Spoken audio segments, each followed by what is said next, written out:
Merci Seigneur. Voilà donc ce matin, c'est à moi que revient le plaisir de partager la parole du Seigneur avec vous. Vous êtes là? Alléluia. Merci Seigneur. Voilà, le titre du message de ce matin, c'est « Renversement de situation ». Renversement de situation. Un renversement de situation, c'est un bouleversement. C'est un changement complet. C'est un changement pour aller dans le sens opposé d'une situation ou d'un comportement. Ce matin, je veux prêcher dans ce lieu et proclamer que mon Dieu est celui qui renverse des situations. Alléluia. Lorsque des choses sont déjà posées et établies, et lorsque ces choses-là sont contre nous, notre Dieu est celui qui se lève au jour marqué et qui renverse la situation. Alléluia. Est-ce qu'il y en a qui le croient ce matin? Alléluia. Béni soit le nom du Seigneur. J'ai vraiment à cœur d'encourager le peuple du Seigneur. Ce message a été préparé depuis le 13 mars.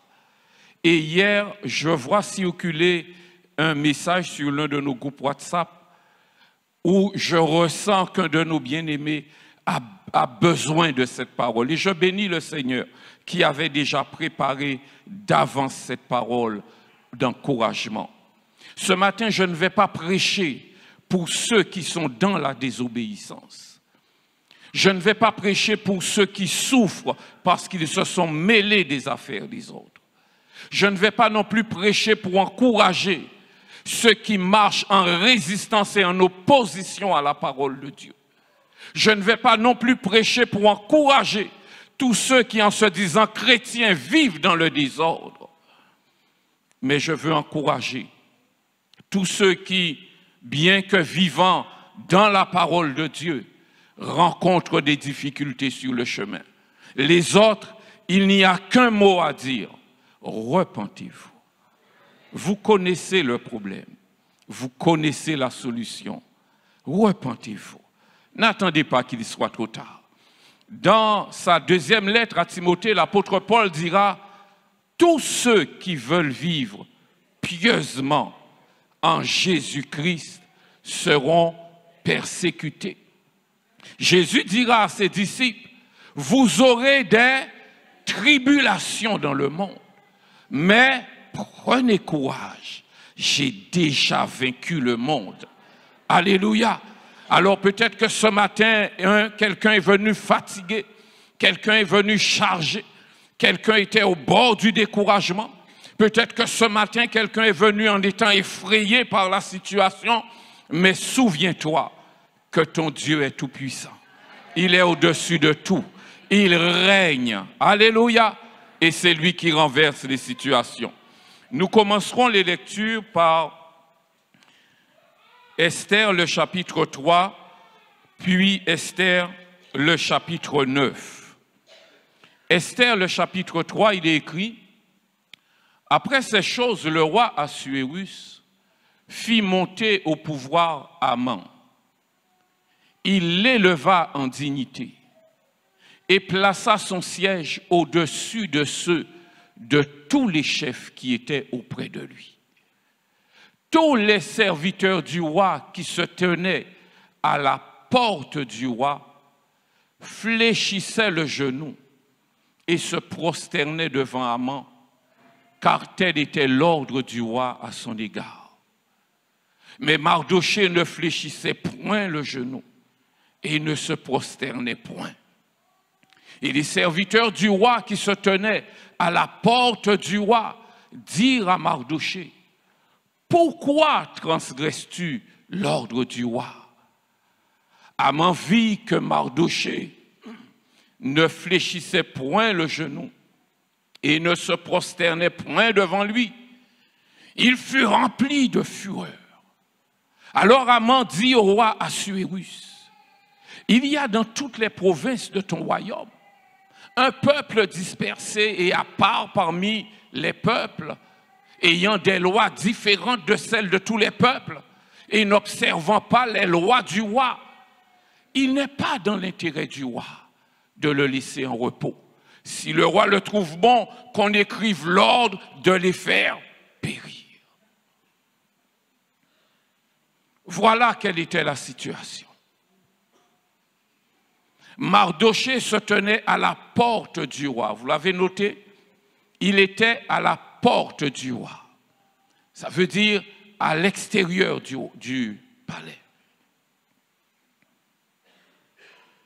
Et parce qu'il faisait partie de ce peuple dispersé, parce qu'il faisait partie de ce peuple avec des lois différentes, et parce qu'il faisait partie de ce peuple qui n'observait pas les lois du roi, qui demandait de se prosterner devant un homme, la persécution est venue.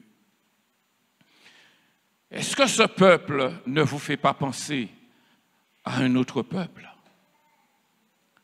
Un peuple qui est dispersé et un peuple qui est à part par rapport aux autres peuples. Un peuple qui a des lois différentes des lois observées par tous les autres. Et un peuple qui n'observe les lois du roi que si elles sont en conformité avec les lois du roi des rois. Ce peuple, c'est nous. Et comme Mardochée a été persécuté, nous serons aussi persécutés. Le Seigneur l'a averti, le Seigneur l'a annoncé. Nous passerons par ce chemin difficile. Je ne suis pas un prédicateur de l'épreuve, je suis un prédicateur de la foi et de la persévérance en Dieu. Le Seigneur nous a avertis, mais il n'a jamais dit que nous allons sombrer. Il a dit au contraire, prenez courage, car j'ai vaincu le monde. Alléluia. Voilà la situation. Il y avait un pronostic de mort contre ce peuple. Et toi qui écoutes ce message, ça résonne d'une manière particulière, sans doute. Parce que tu te trouves devant cette opposition également. Parce que tu te trouves peut-être devant la difficulté. Ton droit est bafoué. Peut-être que tu subis la mise à l'écart. Peut-être que tu subis la persécution, la critique permanente. Peut-être dans ton lieu de travail, peut-être dans ta famille, peut-être dans ton voisinage, peu importe. Sache que Dieu renverse les situations. Dieu renverse les situations. Ce ne sera pas toujours comme ça. Lisons la suite du récit, toujours dans le livre d'Esther. Il est écrit au 12e mois, qui est le mois d'Adar. Le 13e jour du mois. Qu'est-ce qui devait se passer ce jour-là? L'édit du roi devait s'exécuter et où les ennemis des Juifs avaient espéré dominer sur eux. Qu'est-ce qui s'est passé ce jour-là? Qu'est-ce qui s'est passé ce jour-là? Ce fut le contraire. Pourquoi? Parce que Dieu a renversé la situation. Dieu s'est levé et il a renversé cette situation.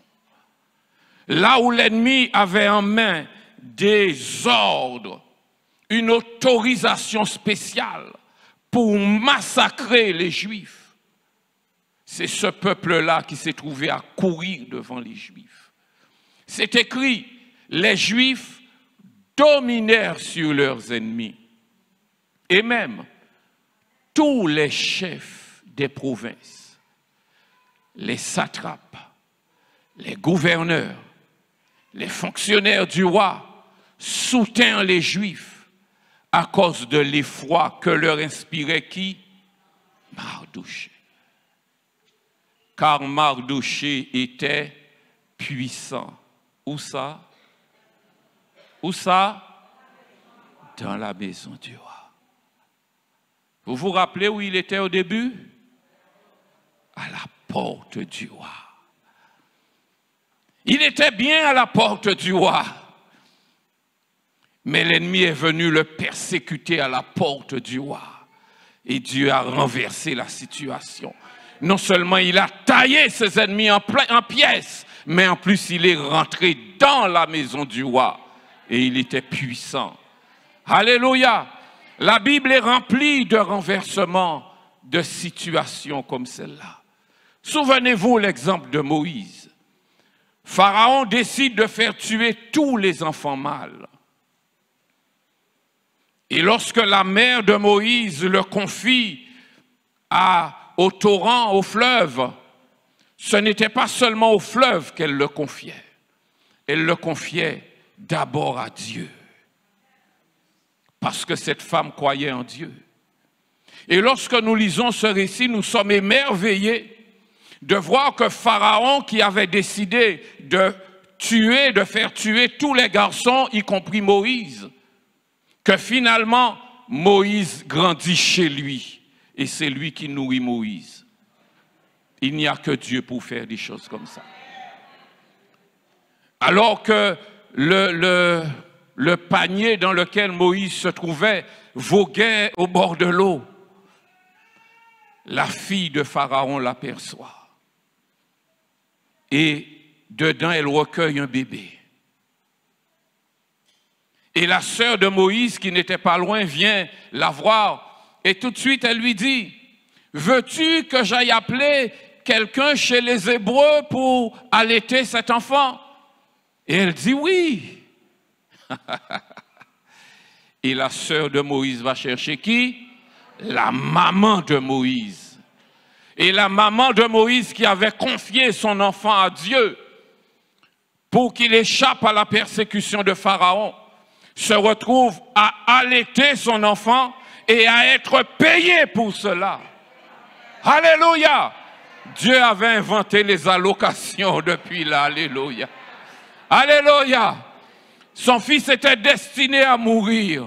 Elle l'a confié à Dieu. Alléluia! Béni soit Dieu.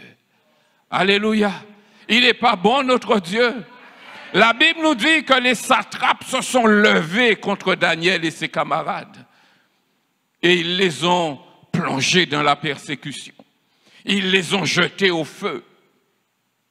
Ils les ont jetés dans la fosse aux lions.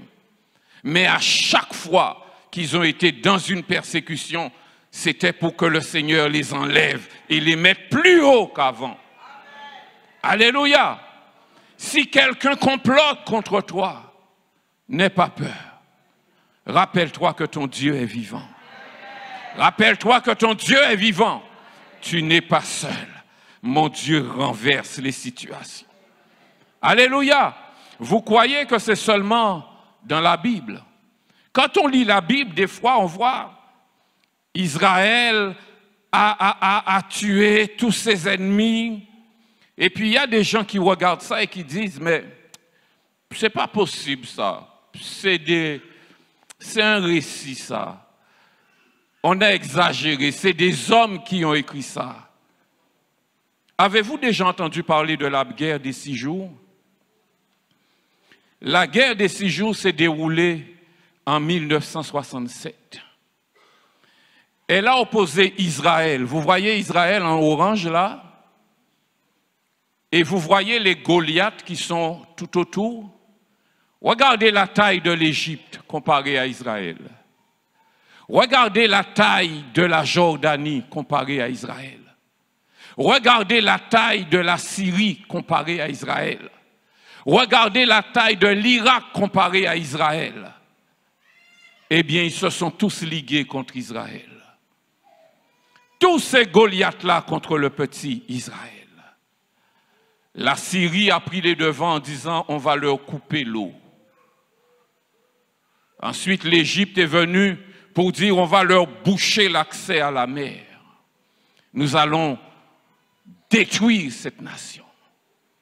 Le président Nasser, le président de l'Égypte à l'époque, a fait cette déclaration qu'il déclarait la guerre à Israël et que son but était la destruction de l'État d'Israël. En 1967, ce que je vous dis n'est pas écrit dans la Bible, mais allez consulter les actualités de l'époque, vous le verrez. Les forces en présence à l'époque, Israël avait 264 000 hommes. Toute cette coalition de nations représentait 547 000 hommes contre Israël. Ils avaient 957 avions. Israël n'en avait que 196. Ils avaient 2504 chars de combat. Israël n'en avait que 800. Et pourtant, en 6 jours, ils ont perdu 21 500 soldats. Ils sont venus à 547 000. Ils ont perdu 21 500, pardon. Alors qu'Israël n'a pas perdu 800 soldats. Et non seulement ça, mais comme vous le voyez, et la source, ce n'est pas la Bible, la source, c'est un journal qui s'appelle Courrier International, qui a été publié le 2 juin 2017. Il est dit, la guerre de juin 1967 a permis à Israël d'occuper en 6 jours des territoires équivalents à 3 fois sa superficie de 1948. Ça veut dire que lorsque l'État d'Israël a été créé en 1948, ces nations arabes se sont dressées pour dire « nous n'accepterons jamais cela et nous jurons de détruire cette nation ». Et quand ils ont essayé, Israël est devenu 3 fois plus grand. Et vous me dites que mon Dieu n'est pas vivant? Vous voulez me faire croire que mon Dieu ment? Vous voulez me faire croire que ce qui est dans la Bible n'est pas vrai? Non, tout ce qui est dans la Bible est vrai. Alléluia. Ils sont venus en coalition en 5 jours. Ils ont tous été battus, ratiboisés. Et Israël a pris des territoires. La Cisjordanie, la bande de Gaza. Israël a même récupéré la partie de Jérusalem qui lui manquait et qui est devenue maintenant sa capitale. Dieu a renversé la situation. Ils sont partis pour détruire Israël. Non seulement ils ont été vaincus, mais Israël s'est enrichi. Ce n'est pas pour rien que le Seigneur nous dit, regarde l'épreuve comme un sujet de joie. Ce n'est pas pour cela que le Seigneur nous dit, heureux celui qui supporte l'épreuve avec joie. Parce qu'il y a une récompense. Nous devons faire l'effort de lever nos yeux plus haut que l'épreuve. Plus haut que maintenant. Tu ne comprends pas ce que tu vis maintenant. Mais Dieu sait ce qui vient après. Accroche-toi. Accroche-toi. Accroche-toi. Je sais de quoi je parle. Quelques années de cela au travail, j'ai été personnellement victime d'un complot. Et c'est la personne auprès de qui on est allé faire ce complot, une autorité politique du pays, qui est venue me voir le lendemain, après m'avoir agressé la veille, après m'avoir menacé la veille. Le lendemain est revenu en toute humilité et en toute vérité, pour me regarder dans les yeux et me dire, je suis venu m'excuser. Vous avez été trahi. Et je suis venu ce matin pour dénoncer cette personne parce que c'est quelqu'un qui travaille à côté de vous et qui m'a fait un message pour mentir sur vous. Je ne sais pas qui Dieu avait réveillé pendant la nuit.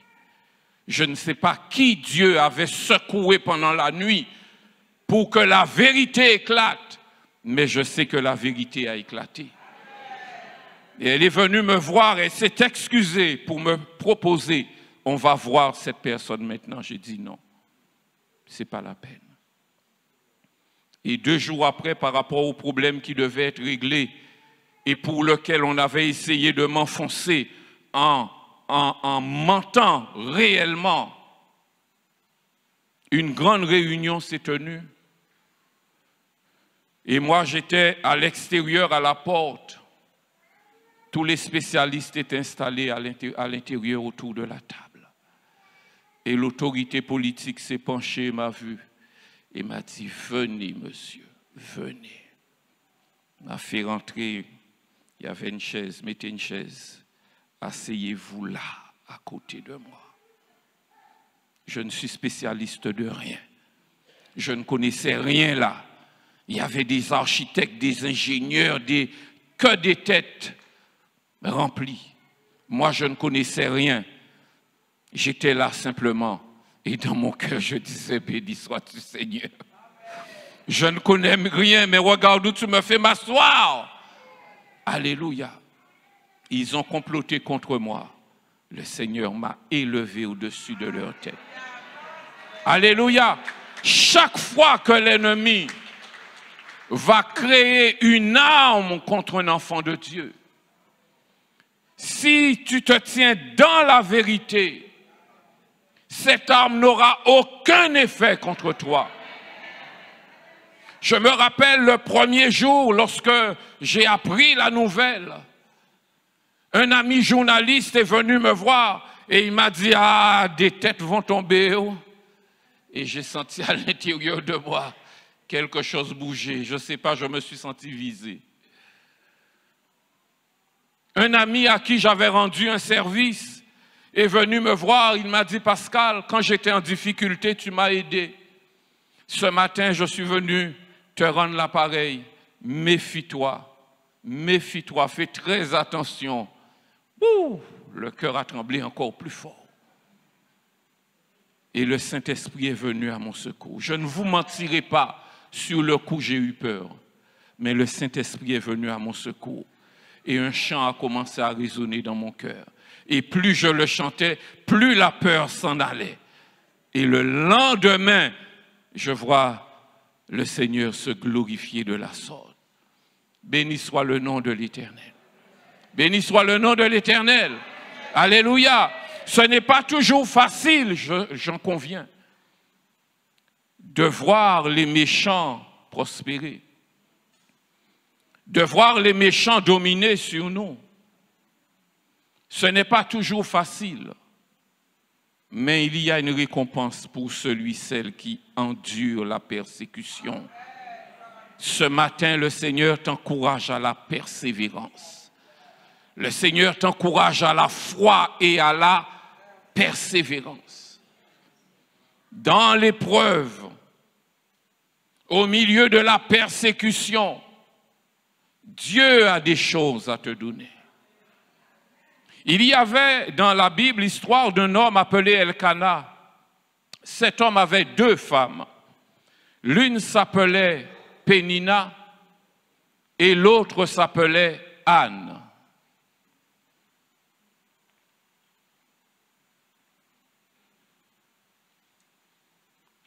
Tu peux mettre la diapo suivante. Merci, bien-aimé. C'est un... Non, on était bon. Voilà. Je vous laisse le temps de le lire et de marquer la référence.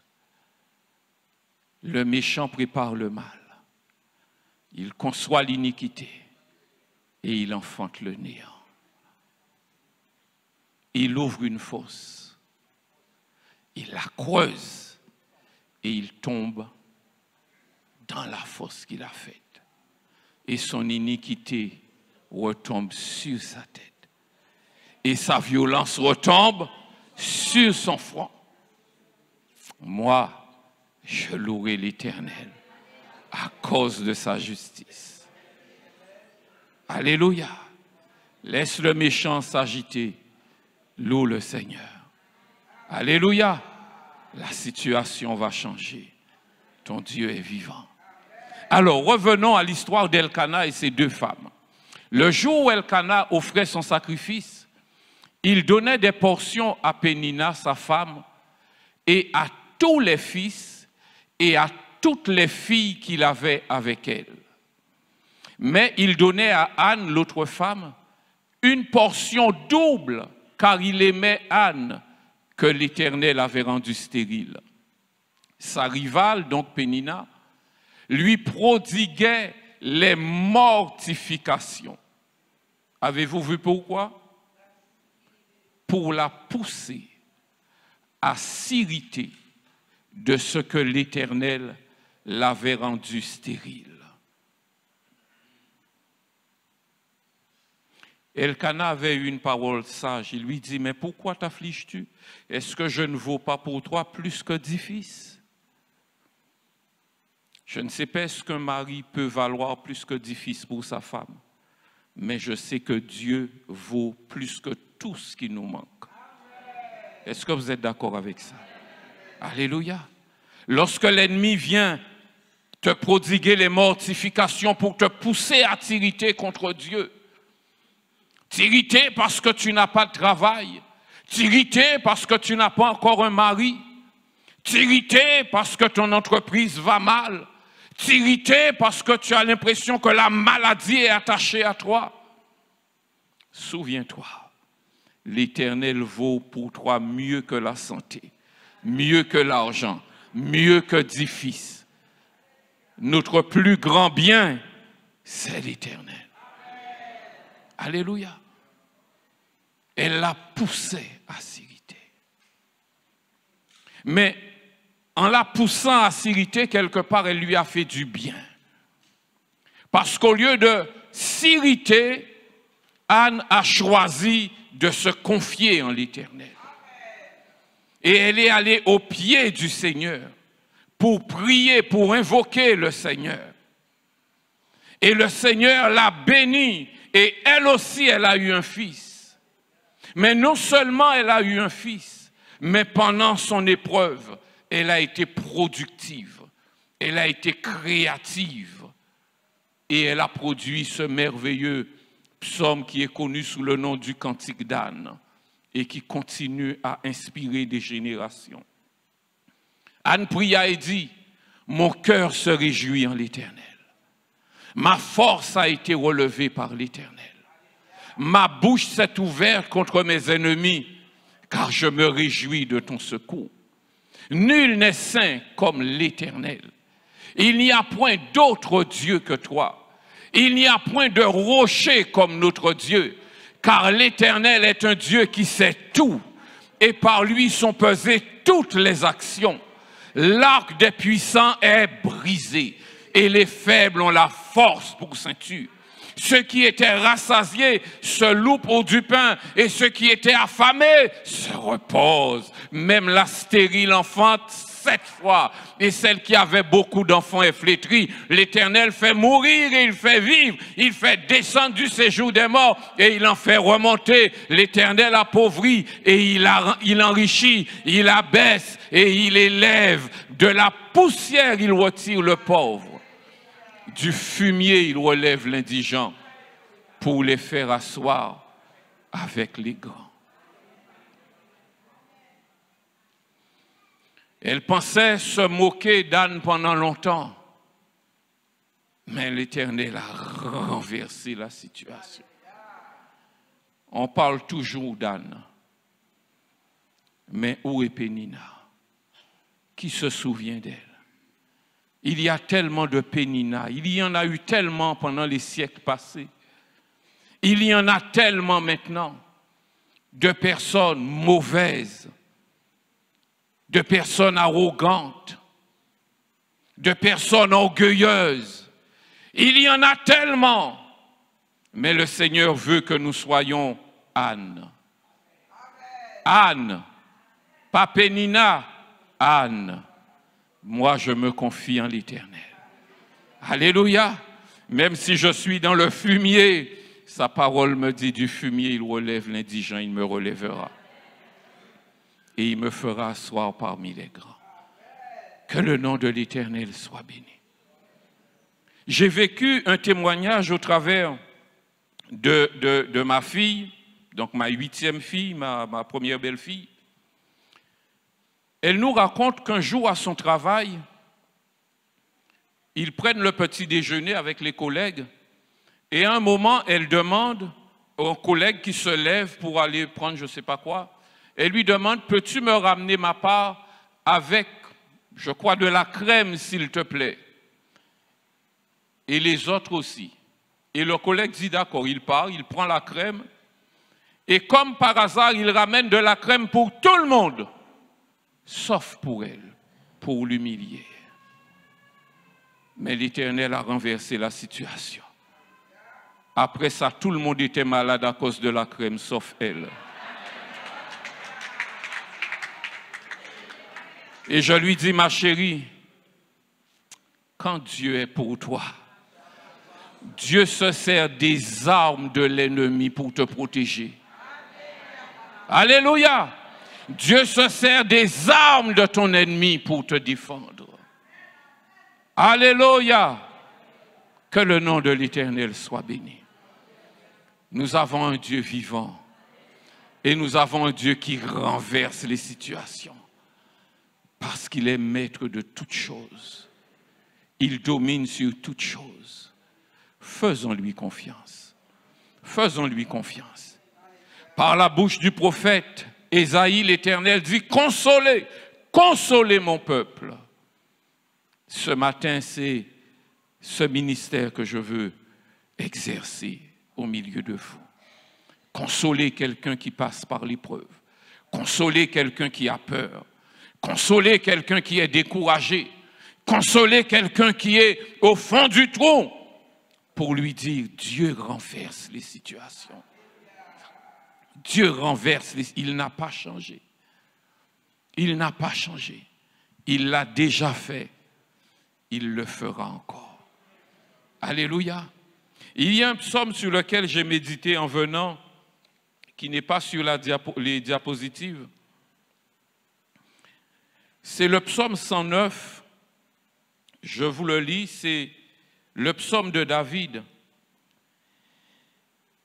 Il dit au verset 23, « Je suis chassé comme la sauterelle. Mes genoux sont affaiblis par le jeûne, et mon corps est épuisé de maigreur. Je suis pour eux, il parle de ceux qui le persécutent, je suis pour eux un objet d'opprobre. Ils me regardent et secouent la tête. Secours-moi, Éternel mon Dieu. Sauve-moi par ta bonté. Et qu'ils sachent que c'est ta main, que c'est toi, Éternel, qui l'as fait. Au verset 28, s'ils maudissent, toi tu béniras. S'ils se lèvent, ils seront confus et ton serviteur se réjouira. Que mes adversaires revêtent l'ignominie, qu'ils se couvrent de leur honte comme d'un manteau. Je louerai de ma bouche hautement l'Éternel. Je le célébrerai au milieu de la multitude, car il se tient à la droite du pauvre pour le délivrer de ceux qui le condamnent. J'ai cité, merci, j'avais la tête baissée, je n'ai pas vu qu'il était affiché. Que Dieu vous bénisse. Alléluia. Le psaume 109. Dieu se tient à ta droite pour te délivrer. Espère en lui. L'ennemi sera confus. Toute arme forgée contre toi est vouée à la destruction. Alléluia. Dans le meilleur des cas, elle sera sans effet. Mais dans le pire des cas pour ton ennemi, elle va se retourner contre lui. Haman avait fait dresser une potence pour qu'on puisse pendre Mardochée. Et lorsque Dieu a renversé la situation, le roi s'est tourné contre Haman et le roi cherchait que faire pour punir Haman. Et il y a un gars il y a des gens, franchement, au lieu de laisser le roi chercher, Majesté, il y a une potence, on vient de faire une potence. Ok, à la potence, Haman. Quand il a fait lever cette potence, il n'a jamais imaginé que c'était pour lui. N'aie pas peur des complots. N'aie pas peur de la persécution. Sois ferme, tiens bon, sois fidèle et ton Dieu agira. Recommande ton sort à l'Éternel. Place en lui ta confiance et il agira. Quelle que soit la situation difficile dans laquelle tu te trouves, souviens-toi que ton Dieu, quand il se lève, ses ennemis sont dispersés. Alléluia. Devant lui, les ténèbres deviennent le jour et il est capable de changer le jour en ténèbres également. Il domine sur toutes choses. Alléluia. Gloire à son nom. Et pour terminer, le plus grand renversement de situation. Le plus grand de tous les renversements de situation. Il s'est produit à Golgotha. Le prophète Ésaïe, plus de 400 ans avant cet événement, l'avait vu en vision et l'a dépeint d'une manière étonnamment claire. Lorsque dans le chapitre 52 du prophète Ésaïe, le chapitre 52, parlant de Jésus, le prophète annonce, de même qu'il a été pour plusieurs un sujet d'effroi, tant son visage était défiguré, tant son aspect différait de celui des fils de l'homme, parce qu'il avait reçu des gifles, parce qu'il avait reçu des coups de poing. Alors certainement les pommettes étaient gonflées, certainement les lèvres étaient boursouflées, fendues, certainement les yeux étaient gonflés des coups de poing, le sang dégoulinait de la couronne d'épines. Il n'avait rien pour attirer les regards à ce moment-là. Il était comme ceux dont on détourne le visage.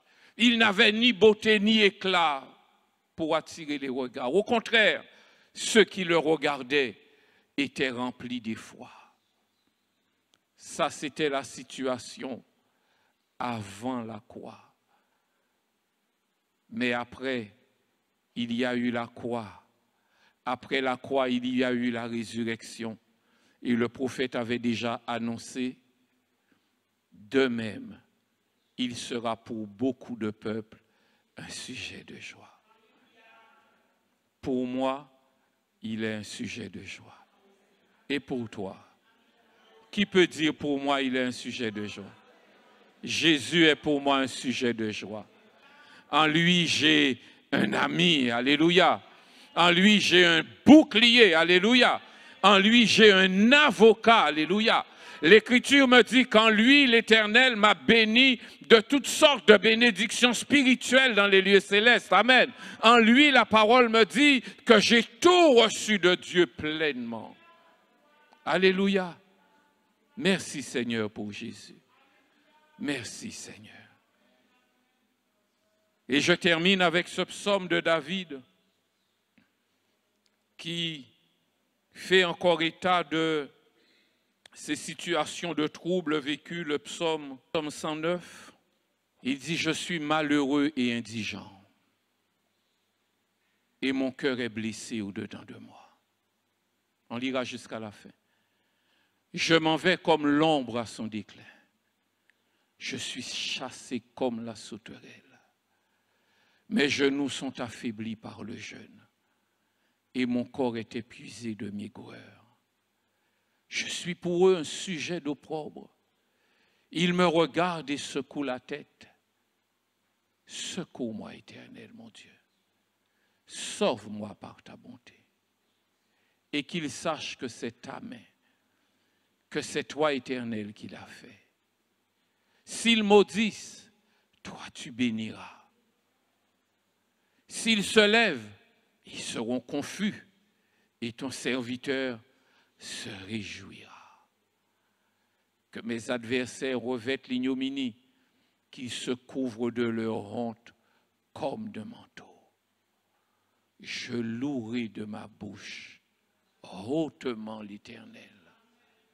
Je le célébrerai au milieu de la multitude. Amen. Tu peux faire cette prière ce matin. Seigneur, dans la tempête, Seigneur, dans le feu, je ne veux qu'une chose, ta présence. Ta présence. Ta présence, c'est la paix. Ta présence, c'est la vie. Ta présence, c'est mon repos. Je ne désire qu'une chose, Seigneur, ta présence. Car tu es vivant. Je sais que tu agiras. Je sais que tu le feras. Au temps marqué, au jour fixé d'avance, tu te lèveras et ma situation sera changée. Alléluia. Ma disette sera changée en abondance. Amen, amen, amen. Ma faiblesse sera changée en force. Ceux qui se moquent de moi seront dans la confusion. Ceux qui me méprisent et qui disent « ha ha » baisseront la tête ce jour-là. Car tu vas te lever. Car tu vas te lever. Tu es le Dieu Tout-Puissant. Ma confiance est en toi. Mon espérance est en toi. Tu es le Dieu qui renverse les situations. Tu connais la mienne, Seigneur. Merci pour ce que tu feras. Au nom de Jésus. Alléluia.